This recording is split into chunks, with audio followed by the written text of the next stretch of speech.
কেউ যদি চুরি করে অথবা ডাকাতি করে তার জন্য শাস্তির বিধান রয়েছে, কিন্তু কোনো ব্যক্তি যদি চুরি এবং ডাকাতি সংগঠিত না করেও চোর অথবা ডাকাত দলের সাথে সম্পর্কযুক্ত, অর্থাৎ সে চোর অথবা ডাকাত দলের সাথে আছে, শুধুমাত্র এই চোর অথবা ডাকাত দলের সাথে থাকার কারণে উক্ত ব্যক্তির কী ধরনের শাস্তি হতে পারে আজকে সেই সম্পর্কে আলোচনা করব।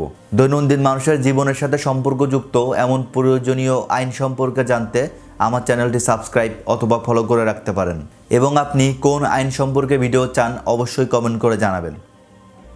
দণ্ডবিধি 1860 সালের 400 ধারায় ডাকাত দলের সাথে থাকার শাস্তি সম্পর্কে আলোচনা করা হয়েছে। এখানে বলা হয়েছে কোনো ব্যক্তি যদি অত্র আইন বিধিবদ্ধ হওয়ার পরে যে কোনো সময় অভ্যাসগতভাবে ডাকাতি করার অভিপ্রায়ে সংঘবদ্ধ ডাকাত দলে থাকে, তাহলে ওই ব্যক্তি যাবজ্জীবন কারাদণ্ড বা সশ্রম কারাদণ্ড, যার মেয়াদ 10 বছর পর্যন্ত হতে পারে, এবং অর্থদণ্ডে দণ্ডিত হবেন।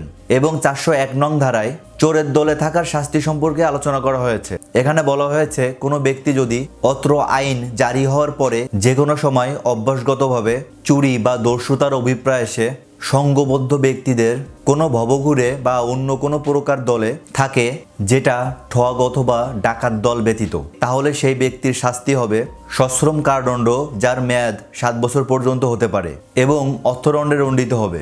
তাই আমাদের উচিত এমন চোর অথবা ডাকাতের দল থেকে নিজেদেরকে বিরত রাখা। ধন্যবাদ।